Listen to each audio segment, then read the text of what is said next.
जिसमें rule number 52 करेंगे the majority of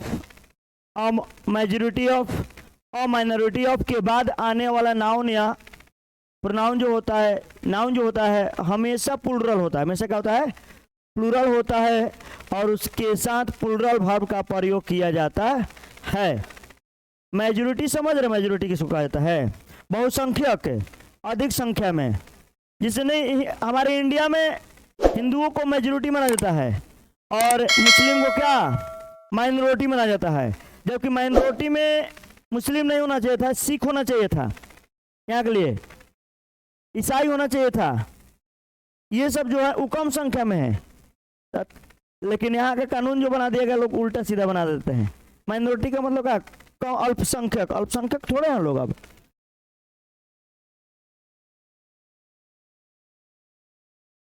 अच्छा, बात कर लिया जा, इतना तो बुझाता ना। ये पेपर एग्जाम के जो पेपर दिया है 100 नंबर का ऑब्जेक्टिव कौन से हिसाब से दे दिया है? उसी आधार पर तब तो एग्जाम होगा ना। क्या जी? उस आधार पर होगा तो गर्दा है। हाँ क्या है? अच्छा, एक गुस्सा वाला कौन बात रहे? बोला जाए बात तो खींचे ना, झूठ बोलेगा तो क्या होगा? एग्जाम का जो पेपर हुआ पूरा बिहार भर का यही हुआ है।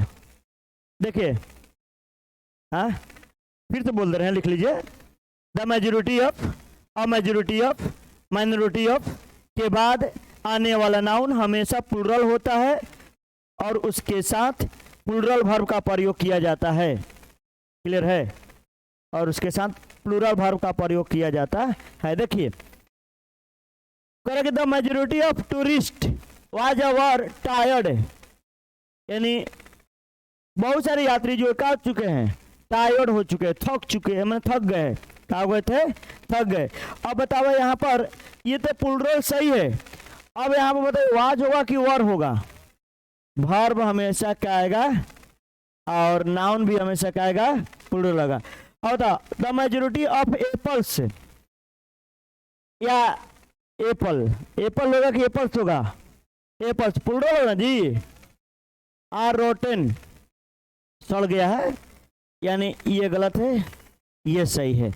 अब मेजोरिटी ऑफ पैसेंजर या पैसेंजर से, ये नहीं होगा, ये होगा वाज की और, ये नहीं होगा, ये होगा रेस्क्यू। सही है। बहुत सारे यात्रियों को क्या किया गया?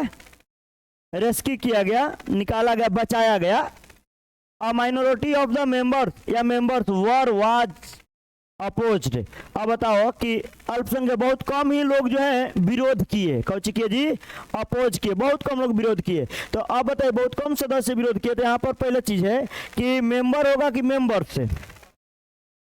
मेंबर्स होगा ना जी। यहाँ वर होगा, ये नहीं होगा। आगे बढ़ते हैं, सीधा करा कि क्लियर होगा कि majority of, a majority of, a minority of के बाद आने वाला नाउन हमेशा क्या होता है? प्लूरल होता है और वर्ब भी प्लूरल रहता है या वर्ब प्लूरल का प्रयोग किया जाता है। कोई दिक्कत? चलिए नेक्स्ट, अगला रूल नंबर 53, रूल 53 लिखे। यदि एक इन्फिनेटिव या जिरंड किसी वाक्य का सब्जेक्ट रहे तो उसके साथ सिंगुलर वर्ब का प्रयोग किया जाता है। यदि एक इन्फिनेटिव या जिरंड किसी वाक्य का सब्जेक्ट रहे तो उसके साथ सिंगुलर वर्ब का प्रयोग किया जाता है। किसका प्रयोग किया जाता है बाबू? सिंगुलर वर्ब का प्रयोग किया है। यदि एक इन्फिनेटिव या जिरंड किसी वाक्य का सब्जेक्ट रहे तो उसके साथ सिंगुलर वर्ब का प्रयोग किया जाता है। अच्छा, इन्फिनेटिव समझा तो वजह ना, 2 + V1, जैसे देखो to walk is good for health, to walk is good for health है। तो यहाँ टू walk जो हुआ क्या हुआ? इन्फिनेटिव हुआ। क्या हुआ बाबू? इन्फिनेटिव। यही अगर खाली हम लिख देते हैं walking, walking is good for health है, तो ये क्या हो जाएगा? जिरंड। क्या हो जाएगा? यानी ये हो गया इन्फिनेटिव और V4 क्या हो जाता है, जीरंड हो जाता है। तो यही कहा गया या तो ये या ये किसी वाक्य का सब्जेक्ट रहे तो उसके साथ सिंगुलर वर्ब का प्रयोग किया जाता है। किसका किया जाता है, सिंगुलर वर्ब का प्रयोग किया जाता है। ठीक है, एग्जाम्पल 2 को डाल लीजिए 3 को, जैसे मैं बता रहा हूं, ध्यान दीजिएगा।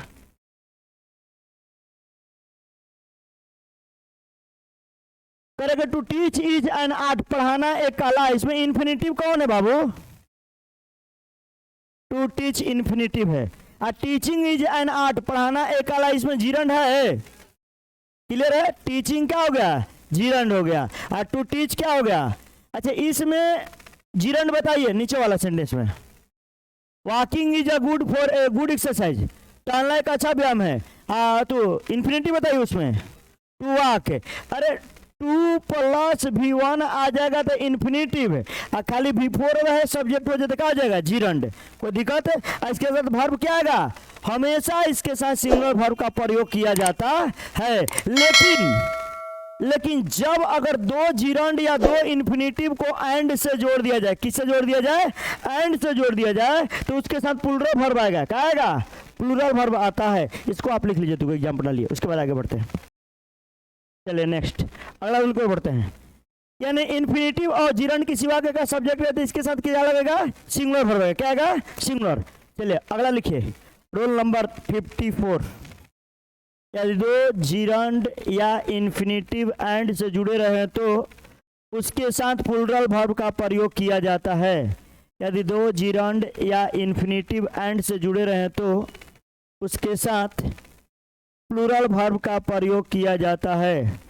उसके साथ प्लूरल वर्ब का प्रयोग किया जाता है। किसका प्रयोग किया जाता है, प्लूरल वर्ब का।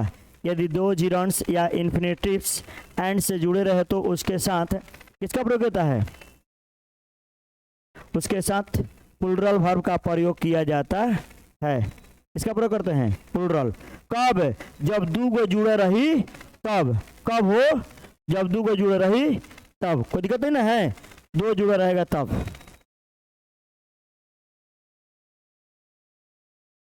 हम तो अभी पेपर अभी देखे, 2-3 क्वेश्चन देखे हैं, हमको लग रहा है कि जो पढ़ाए हैं और जो ऑब्जेक्टिव वो करा है उसमें से क्वेश्चन आया सब। जो ऑब्जेक्टिव करा है ना, हाँ नहीं हुआ है। अच्छा, ये करा है आप लोग को टेंस में, an honest man always speaks truth ना जी। एक ईमानदार आदमी हमेशा सच बोलता है। तो एकदम से वही एग्जाम्पल कर दिले बा। और रामायण वाला, पूरा आउट द रामायण, रामायण किसने लिखा है ना जगह जी, तब बता है कि नहीं बना है। पैसिव वॉइस में था, एक्टिव में क्या करना है, बनाना था।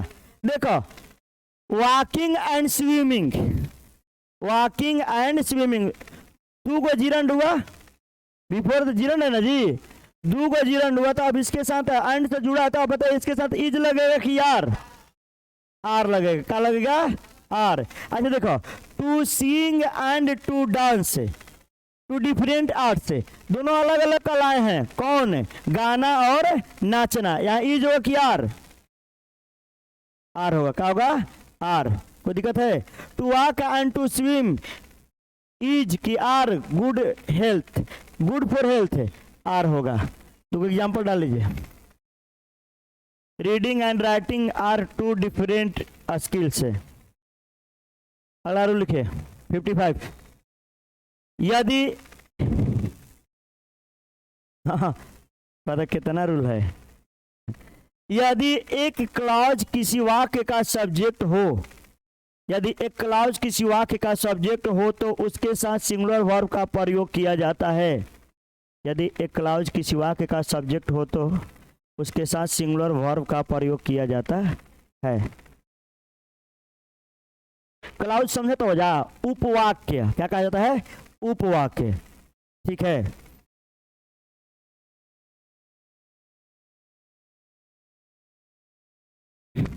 जब भी क्लाउज जो सेंटेंस शुरू, क्लाउज जो शुरू होता है ना, वो शुरू होगा दैट से, उसमें दैट लगा रहेगा, व्हाट लगा रहेगा, वेयर लगा रहेगा, व्हाई लगा रहेगा, ये सब जो होता है लगा रहता है उस पर। क्लाउज आप लोग 10th में पढ़ेंगे, नहीं पढ़ेंगे तो हम सिंथेसिस पढ़ाएंगे तो उसमें पढ़ाएंगे थोड़ा सा। देखिए, that he is a liar, जो वह झूठा है, इज वेल नोन, उसे अच्छे से जाना जाता है। इज होगा कि आर होगा? जो वह झूठा है उसे अच्छे से जाना जाता है। किसको जाना जाता थे? जो वो झूठा है। तो यहाँ क्या होगा? इज होगा। क्या होगा? इज होगा। ये सही है। यहाँ पर व्हाट ही सेज, जो वह कहता है सच है। यहाँ पर क्लाउज जानते हो कौन है? व्हाट ही सेज, ये क्लाउज है। अब इस जो क्लाउज जब सब्जेक्ट बन गया तो इसके साथ आने वाला ये जो वर्ब है ये सिंगुलर होगा कि प्लूरल होगा? सिंगुलर होगा। तो इज होगा कि आर होगा? यहाँ पर इज होगा, ये नहीं होगा। अच्छा देखो यहाँ पर when he comes here, जब वो यहाँ आता है, नॉट नॉन टू मी, मेरे द्वारा नहीं जाना जाता है, यानी मैं उसे नहीं जान पाता हूं कि वह कब आता है। अब बताओ क्या होगा यहाँ पर? ये यहाँ से यहाँ तक क्या हुआ? क्लाउज। यहाँ से यहाँ तक क्या हुआ? क्लाउज। यहाँ से यहाँ तक क्या हुआ? क्लाउज। सही है। और इसके साथ आने वाला वर्ब हमेशा क्या होगा? सिंगुलर वर्ब होता है। क्या होता है? सिंगुलर वर्ब होता है। क्या कोई दिक्कत है? लिख लीजिए। तो हाँ देखिएगा, जब क्लाउज किसी वाक्य का सब्जेक्ट रहे तो उसके साथ किसका प्रयोग करते हैं? सिंगुलर वर्ब आता है। ठीक है। लेकिन यही क्लाउज जब एंड से जुड़ा रहे, जब दो क्लाउज एंड से जुड़ा रहे और वह किसी वाक्य का सब्जेक्ट रहे तो उसके साथ प्लूरल वर्ब का प्रयोग किया जाता है। किसका प्रयोग होता है? प्लूरल वर्ब का प्रयोग होता है। आगे बढ़ जाओ। प्लूरल वर्ब का प्रयोग होता है। लिखिए, यदि दो क्लाउजेस एंड से जुड़े हों और किसी वाक्य के सब्जेक्ट हो तो, यदि दो क्लाउजेज एंड से जुड़े हों और किसी वाक्य के सब्जेक्ट हो तो, यदि दो क्लाउजेज एंड से जुड़े हों और किसी वाक्य के सब्जेक्ट हो तो उसके साथ प्लूरल वर्ब का प्रयोग किया जाता है। किसका प्रयोग किया जाता है? प्लूरल वर्ब का प्रयोग किया जाता है। उसके साथ प्लूरल वर्ब का प्रयोग किया जाता है। जैसे what he says, what he does, जो वह कहता है और जो वह करता है एग्रीमेंट में नहीं है। इज नॉट इन एग्रीमेंट होगा कि आर नॉट इन एग्रीमेंट? यहाँ कहा जाएगा आर नॉट इन एग्रीमेंट। यानी क्या वह कहता है, क्या वह करता है, कोई एग्रीमेंट नहीं है। अगला, where he comes and where he goes, मन जहां वह जाता है, कहाँ जहां वह आता है, कौची are not known to us, हम नहीं जानते हैं या हम लोग के द्वारा नहीं जाना जाता है। यहाँ पर कौन है? एक ये है और एक ये है। दोनों क्लाउज किससे जुड़ा है? एंड से जुड़ा है, तो इसके साथ आर आएगा। ठीक है। यहाँ पर एक है व्हाई ही वीप्स, क्यों वह रोता है, एंड व्हाई लाफ्स, क्यों वह हंसता है, are not clear to us, हमें स्पष्ट नहीं है ये काहे वो रोता, काहे वो हंसता।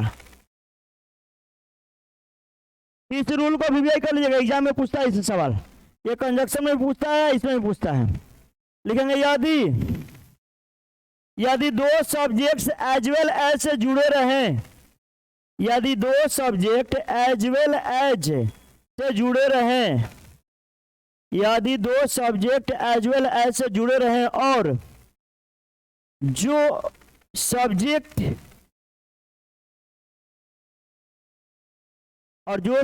एज वेल एज के पहले रहे तो, यदि दो सब्जेक्ट एज वेल एज से जुड़े रहे और जो सब्जेक्ट एज वेल एज के पहले रहे तो वर्ब का प्रयोग उसी के अनुसार सिंगुलर या प्लूरल किया जाता है। बोला जाओ। देखो करा कि यदि दो सब्जेक्ट एज वेल एज से जुड़े रहे, किससे जुड़े रहे? एज वेल एज से। तो एज वेल, जो सब्जेक्ट एज वेल एज के पहले रहता है, जैसे मान लो लिख देनी एज वेल एज, और एगो सब्जेक्ट हेजगी आ गई और एगो सब्जेक्ट हेजगी आ गई, तो जो वर्ब हेने आई तो केकरा अनुसार है, हेकरा पहले वाला सब्जेक्ट यानी हेकरा अनुसार वर्ब के प्रयोग किया जाता है। ठीक है, जैसे समझिएगा, पहले समझिए। कह रहा है कि you as well as your father. अब यहाँ जो वर्ब आया है इज या आर, तो ये आएगा यू के अनुसार। अब बताओ यू के अनुसार क्या होना चाहिए, क्योंकि एज वेल एज के पहले वाले सब्जेक्ट एक पहले आवेला सब्जेक्ट के अनुसार होखेला, तो आर ना होगा, हो ये नहीं होगा। यहाँ पर बताइए, यहाँ पर किसके अनुसार होगा, सी के अनुसार होगा। She as well as her friends done well in the examination. अब बताइए यहाँ पर क्या होना चाहिए, यहाँ पर हैज होना चाहिए, हैव नहीं होगा। यहाँ पर क्या होना चाहिए था, एम होना चाहिए था कि माई पेरेंट्स। माई पेरेंट्स के अनुसार क्या होगा, आर होगा। अगर ये सब्जेक्टवा होजगी चल जाते और रहित कि I as well as my parents, तो क्या हो जाता, नहीं। अच्छा एक बताओ, हाँ एकरा अनुसार और एकरा में हेकरा अनुसार, कोई दिक्कत है तो आप लोग दो एग्जाम्पल डाल लीजिए खाली। मेन समझ में आ जाना चाहिए, क्या होना चाहिए, समझ में आ जाना चाहिए। और इसमें आज इतना ही।